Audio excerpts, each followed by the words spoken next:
start off, CDJ affects 1 in a million people every year, which may seem like good odds to you, but with 7 billion people in this world, let's do the math for a second. That's roughly 7,000 people every year affected by this disease. And this disease is always fatal. And it's very similar to other diseases, which you will need to remember 3 terms for: transmissible, spongiform, encephalopathy. And Britain, which we will cover this more in detail later, had an epidemic from the mother of all evils, greed, important budget cuts. So today we'll be covering what is Creutzfeldt-Jakob's disease, similar diseases, history, transmission, demographics, symptoms, treatments, and my experiment.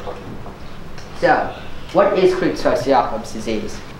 It is a neurodegenerative disorder, which means that it affects the brain and spinal cord and makes them worse by making the function just lessened or not as effective. It's caused by prions, or protein-genous infectious particles, which are misfolded proteins, which make other proteins misfold similarly, and is known as transmissible spongiform encephalopathy. There are many similar diseases to this.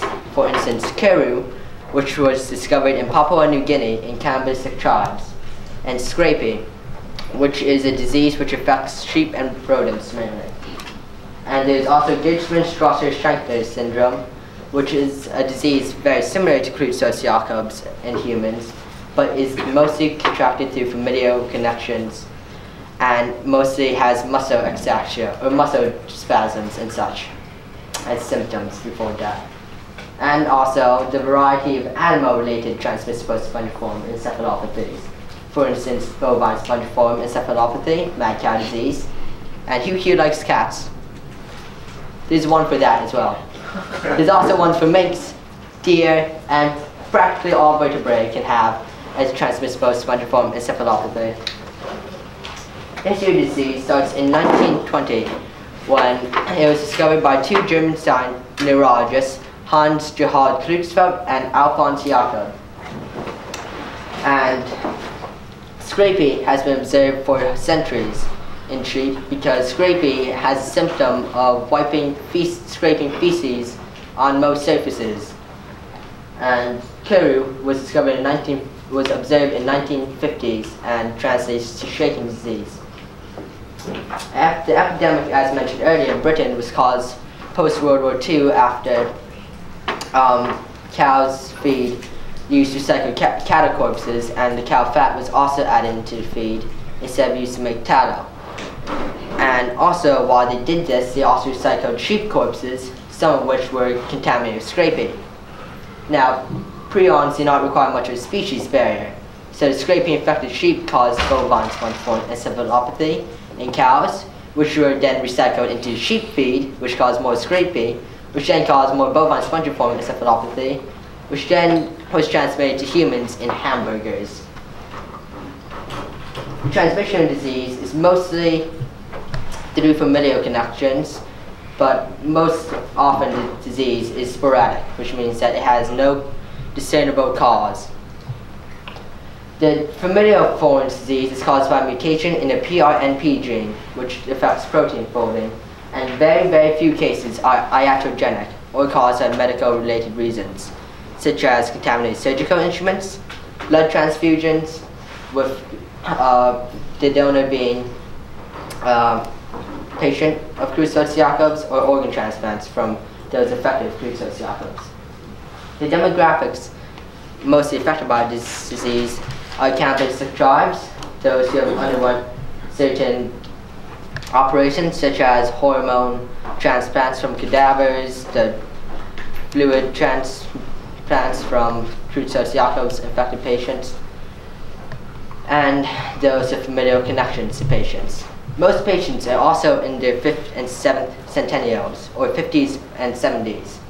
The variant of this disease has been observed to affect those under 42.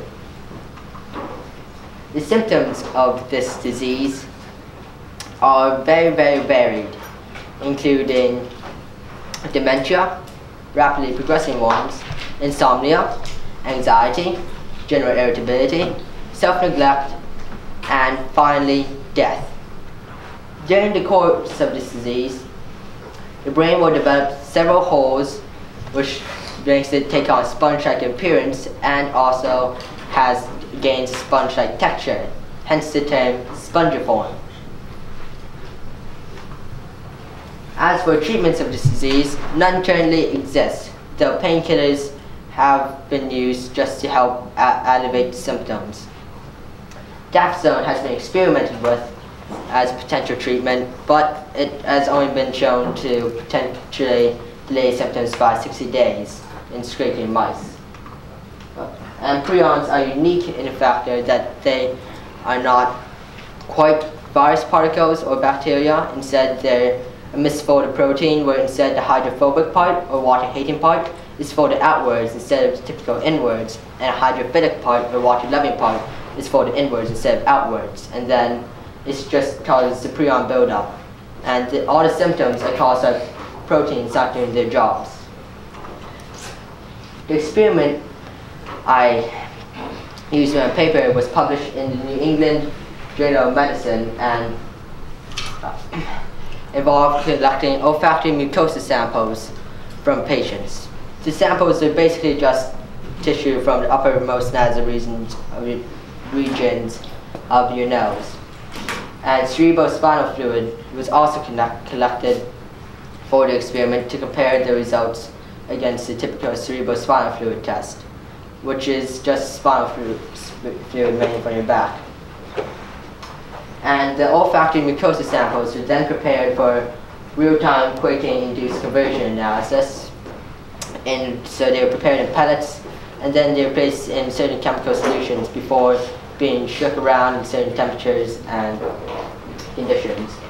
And after the analysis was used, Creutzfeldt-Jakob's samples were shown to react quicker than normal samples. For instance, Creutzfeldt-Jakob's infected samples were shown to have a much quicker reaction rate. At around 50 hours, the sample showed the correct reaction, while in typical samples, they were shown in 60 hours. And also the samples had much quicker, much brighter luminescence when seen. And the test showed a 95 to 97% sensitivity to Creutzfeldt-Jakob's, which means that it has a 95 to 97% chance of diagnosing Creutzfeldt-Jakob's accurately. In conclusion, Creutzfeldt-Jakob's disease is still an ongoing issue in this world, as it has been around for roughly 80 years and requires much more research into this field. Because every one of us in this room can still get this disease. Even if we take an uppermost care to not eat hamburgers, not eat poop, if you happen to live near sheep or cattle, you will still have the potential chance of being one of the unlucky 7,000 people in this world to get this disease. These are more excited, and are there any questions?